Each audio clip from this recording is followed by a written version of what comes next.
எனக்கு சின்னதுலேருந்தே ஒரு ஹேபிட் இருக்கு. என்ன பண்ணுவேன்னா, ஏதோ ஒரு ப்ராடக்ட்டை பார்த்தேன்னா அந்த ப்ராடக்ட்டோட மேக்கிங் காஸ்ட் என்னங்கிறத கியூரியஸாக இருந்துக்கும். இது எப்படி பண்ணுறாங்க, இது எப்படி செய்கிறாங்கன்றத கியூரியஸாக அப்படி பார்த்துட்டே இருக்கும்போது அந்த ப்ராடக்ட்டோட ப்ரைஸ் வந்து எனக்கு ரொம்ப அட்ராக்டிவாக தெரிஞ்சுது. லெட்ஸே ஒரு 7000லேருந்து 8000 ரூபா அந்த ப்ராடக்ட்டோட $100 அந்த ப்ராடக்ட் ப்ராப்ளி அந்த டைமில் வந்து 6800 7000 வச்சுக்கோங்க. அந்த ப்ராடக்ட்டுக்கு எவ்வளோட செலவாகும், இந்த ப்ராடக்ட் நம்ம பண்ணணும்னா எவ்வளோ செலவாகும் அப்படின்னு பார்த்தப்ப தட் ஹிட்ஸ் மீ லைக் ₹50. சரி அப்படின்னு சொல்லிட்டு நான் அந்த ஆர்ட்டை வந்து நான் வாங்கி ட்ரை பண்ணலான்னு சொல்லிட்டு I tried it and kept it in my desk. 9 o'clock காலையில் அந்த ஆஃபீஸில் என் டேபிள் வச்சுட்டு போயிட்டு வந்தோடனே என் கேபினை சுற்றி எல்லாரும் வந்து பார்த்துட்டு இருந்தாங்க. எப்படி பண்ண, இது ரொம்ப சூப்பராக இருக்குது அப்படி இப்படின்னானுங்க. எனக்கு உண்மையிலுமே அது நல்லா இருக்காடா அப்படின்னு, நல்லா இருக்கு சூப்பராக இருக்கு அப்படின்னானுங்க. எவனோ போடுறான், நம்மளும் போட்டு பார்ப்போமே அப்படின்னு சொல்லிட்டு ஒரு ஃபோட்டோ எடுத்து மொபைல் கேமராவில் எடுத்து அப்லோடட். காலையில் எந்திரிச்சு பார்த்தா டிங்னு ஒரு bell, it is $100 order. So $100 ஆர்டர்னா அப்பயே நான் என் கை சம்பளம் வந்து ஒரு 6 லட்ச ரூபா சம்பாரிச்சிட்டு இருந்தேன் டைம். அப்போ இந்த $100 வந்து it's not a big deal, but still I felt like ஐயோ இந்த ஆர்ட்டுக்கு $100 எப்படா கிடைச்சது அப்படிங்கிற மாதிரி ஒரு எக்ஸைட்மெண்ட். அடுத்த நாள் பார்த்தா 2 பில்லு டிங்கு டிங்குன்னு $200, 2 10 ரூபா நோட்டு. அடுத்த நாள் தான் ஒரு எம்ப்ளாயில இருந்து ஆண்டர்பிரனரா மாறின திங்ஸ் சேஞ்ச். எப்படின்னா என் கூட பக்கத்தில் ஒருத்தர் இருக்கார், கோகுல் ராஜா புள்ளகுரான்னு சொல்லிட்டு அவர் பேசிக்கலி சென்னை. அவர் ஒரு ஆந்திராக்கார பிள்ளைய கல்யாணம் பண்ணி கூப்பிட்டு வந்திருந்தார். அந்த பொண்ணுக்கு இங்கிலீஷ் தெரியாது. நான் வந்து இவர் இப்படி புலம்பிக்கிட்டே இருந்தார்னு வச்சுக்கோங்களேன். அப்போ எனக்கு ஒரு டக்குன்னு ஸ்ட்ரைக் ஆச்சு.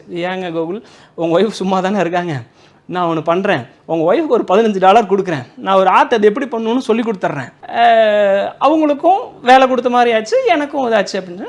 நீங்கள் காசே கொடுக்காட்டி பரவாயில்ல பாஸ், அவருக்கு வேலை கொடுத்தா மட்டும் போதும், சும்மா இருந்தால் போதும் அப்படின்னு. எனக்கு வந்து $300 கரெக்டு தானே, அந்த பொண்ணுக்கு $45. ப்ராடக்ட் காஸ்ட்டாக இக்னோர் பண்ணிடலாம், அது ஒரு இக்னோரபிள் மணி தான். ஸோ இங்கே தான் வந்து நான் என்ன பண்ணுறேன், ஒன்றுமே பண்ணுறதில்ல. She is doing all the work, I am just setting it and just posting it and shipping it. So I get $240, she is $255, she is getting $45. So அப்போ இதுதான் ஆண்டர்பிரனர், இதுதான் எம்ப்ளாயி. அப்போ அதை கொஞ்ச நாள் ரிப்பீட் பண்ணுறேன். அது ரிப்பீட்டடாக ஆர்டர்ஸ் 3 orders 5 orders ரிப்பீட் ஆகிட்டே இருக்குது. She is also doing, I am also குமுதாவும் ஹாப்பி, நானும் ஹாப்பி. ஸோ இப்படியே போயிட்டுருக்கு. ஸோ ஒரு பாயிண்டில் கட் பண்ணோம்னா சரி ஓகே, இப்போ நமக்கு ஒரு $400 per day வருது. ஸோ இதை ஏன் நம்ம வந்து மல்டிப்ளை பண்ணக்கூடாது? அப்போ ஒரு ப்ராடக்ட், ஒரு எம்ப்ளாயி, ஒரு கண்ட்ரி, ஒரு website, I am getting $500. What happens if I have a 500 products, 50 employees, 10 countries, 5 websites? This is how I grow the business. Now we have 500 products, 50 employees, almost 4 countries we have a registered companies and 4 warehouse வச்சிருக்கோம். See actually நான் வந்து I'm not a typical businessman மாதிரி எல்லாம் கிடையாது. I don't work like a 9 to 9 எல்லாம் work பண்ண மாட்டேன். அந்த டைமில் இருக்கும்போது நான் யூஎஸில் போகும்போது ஒரு பெரிய குறிக்கோளோடு தான் போனேன்.